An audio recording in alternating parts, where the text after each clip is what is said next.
Tara Jacobson, Paperly People.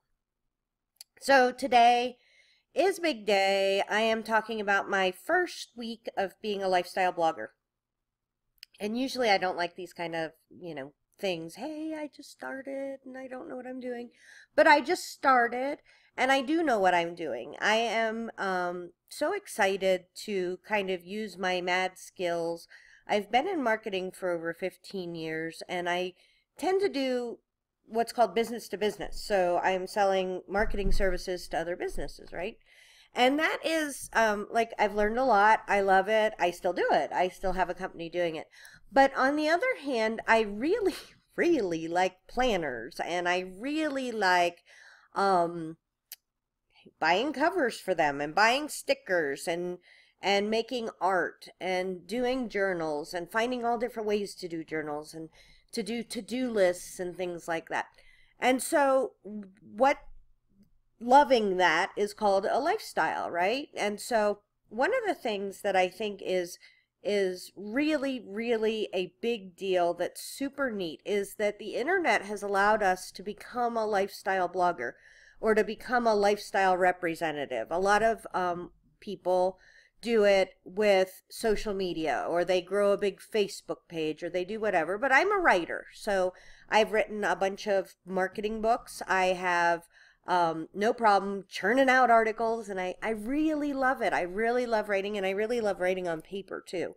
So I thought that it would be neat to show you behind the scenes as I go week by week of what I'm doing to get set up as a lifestyle blogger in case you're thinking about doing this yourself. And so the first week I did ridiculous amounts of stuff. So this is not indicative of what you should do. Remember, I have been in marketing for years, but I have some really good tips that will help you. Okay. So number one, I set up a Gmail account. So everything, Google Plus, YouTube, most of the sites need you to have a, email address, and it's just easier if you use a Gmail address, and that way you have one login for everything. And additionally, there's other cool tips that I will share eventually, but it's really nice to have a Gmail address. And then I built a website, and that's so funny to say, hey, I built a website in one day, but I did. And that's what I did. But I want you guys to remember that all it was a framework, right? I had some pretty pictures. I made a logo. I had some pretty pictures. I bought my website design, which is this pretty darn cute design, which I'll make sure to put a link to. So that was kind of the framework. It wasn't quite as pink. I made it pinker. So it would be happy and friendly. And I still don't have lots of the pieces together, right? Like I don't have a whole sidebar. It's just kind of a sort of sidebar. So don't get all hung up on having everything done perfectly. It's better to start and then make everything perfect later. And if you're using WordPress, I use Genesis, which is the kind of theme which makes it really easy to do, but you can change the look. So just start with plain old Genesis or just start with plain old WordPress, and you can add these things later when you have time or resources. You may never want to do the technical bits, or you may want to try to figure them out yourself. So anyways, that was my site. And then I set up my socials. So I did Twitter. I love Twitter.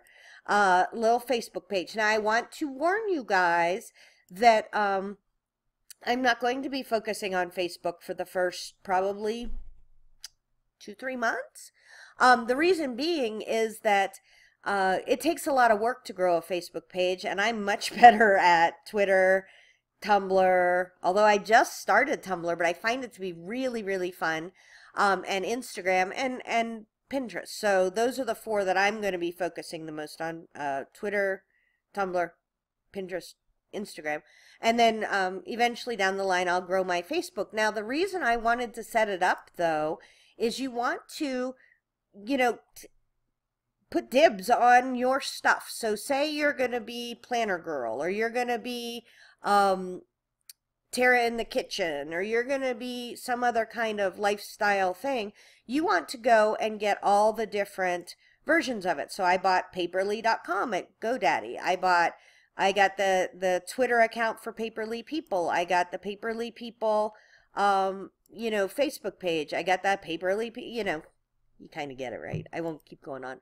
And then I set up Pinterest. Now, it wasn't this full, you guys. It was, maybe 3 boards and some stuff. I'm running about a week behind on my videos so that I can actually talk to you about things.